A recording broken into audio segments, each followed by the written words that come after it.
Nama Nabi Zefanya hanya disebut satu kali dalam Alkitab. Namun, ia juga sebagai satu-satunya nabi yang menyertakan silsilah keluarganya dan bahkan merupakan keluarga kerajaan Yehuda.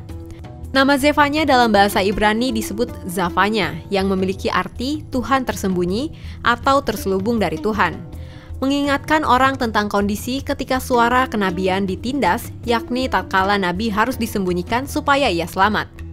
Zefanya memulai pelayanannya sebagai nabi waktu ia masih muda, mungkin sekitar umur 25 tahun. Satu-satunya acuan biografis mengenai Zefanya terdapat dalam ayat pertama kitab Zefanya, yakni Zefanya anak Kushi, anak Gedalia, anak Amarya, anak Hizkia. Silsilahnya ditelusuri mundur 4 generasi ke belakang sampai Hizkia. Besar kemungkinan Hizkia yang dimaksud adalah Raja Hizkia dari Kerajaan Yehuda yang memerintah 729 sebelum Masehi sampai 687 sebelum Masehi. Zefanya bernubuat pada masa pemerintahan Yosia, Raja Yehuda, pada tahun 639 sampai 609 sebelum Masehi. Jika benar kalau silsilahnya sebagai kerabat Raja Yosia, saat itu diperkirakan Zefanya bisa keluar masuk istana Kerajaan Yehuda. Rusaknya kondisi moral bangsa-bangsa. Zefanya hidup pada masa di mana kerajaan Asyur di bagian barat sedang meluas.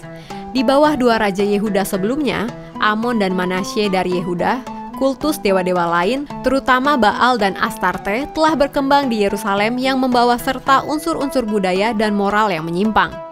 Di masa itu, perkembangan keagamaan dan politik mengarah kepada pola yang dianut bangsa Asyur. Namun, semua hal itu berubah ketika Yosia menjadi raja. Kebijakan raja mengarahkan Yehuda agar kembali kepada Tuhan. Ditambah dengan hadirnya Zefanya sebagai nabi yang begitu keras menentang perilaku moral dan budaya Yehuda yang sudah menyimpang dari jalan Tuhan. Memberitakan tentang hari Tuhan. Zefanya menyampaikan pesan Tuhan kepada para pembesar dan para pemuka keagamaan di Yerusalem. Pesan utamanya adalah tentang kedatangan hari Tuhan, yang merupakan hari yang suram bukan hanya untuk bangsa-bangsa lain, namun juga bagi bangsa Yehuda. Zefanya 1 ayat 14. Bangsa manakah yang dinubuatkan oleh Zefanya akan dipakai Tuhan untuk membuat Yehuda bertekuk lutut? Beberapa ahli menghubungkannya dengan catatan Herodotus tentang orang Skit yang turun dari pegunungan mereka menuju Asia bagian barat, bahkan sampai ke Mesir. Beberapa penafsir menyampaikan bangsa Skit inilah yang dimaksud oleh Zefanya. Walau demikian, Zefanya juga menulis bahwa Allah kelak akan memulihkan umatnya.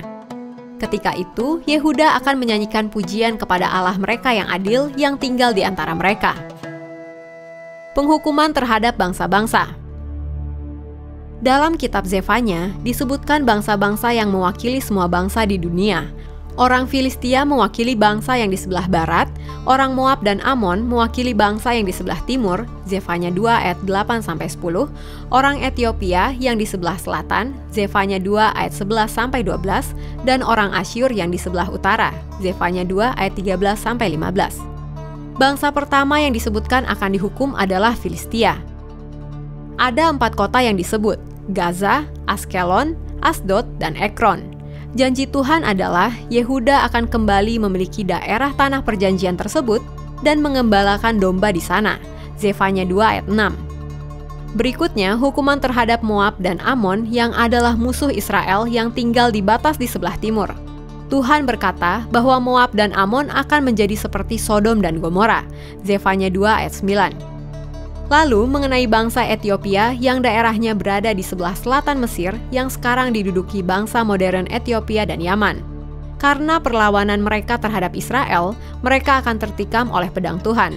Zefanya 2 ayat 12. Kemudian Asyur yang kerajaannya berada di sebelah utara dengan ibu kotanya Niniwe. Asyur juga akan dibinasakan dan dijadikan sunyi sepi, kering seperti padang gurun. Nubuatan Zefanya dan kedatangan Yesus kedua kali. Sebanyak 2 kali Yesus menyinggung Zefanya. Zefanya 1 ayat 2-3, Matius 13 ayat 40-42, Zefanya 1 ayat 15, Matius 24 ayat 29. Kedua acuan itu berkaitan dengan kedatangan Yesus yang kedua kali. Para penulis Perjanjian Baru memahami berita Zefanya tentang hari Tuhan sebagai suatu gambaran mengenai aneka peristiwa eskatologis yang diawali dengan kesengsaraan besar dan diakhiri dengan kembalinya Yesus untuk menghakimi orang yang hidup dan yang telah mati. Zefanya 1 ayat 14 dengan Wahyu 6 ayat 17, dan Zefanya 3 ayat 8 dengan Wahyu 16 ayat 1. Demikian fakta Alkitab tentang Nabi Zefanya yang mengingatkan kita bahwa hari Tuhan pasti akan datang dan kita harus selalu berjaga-jaga.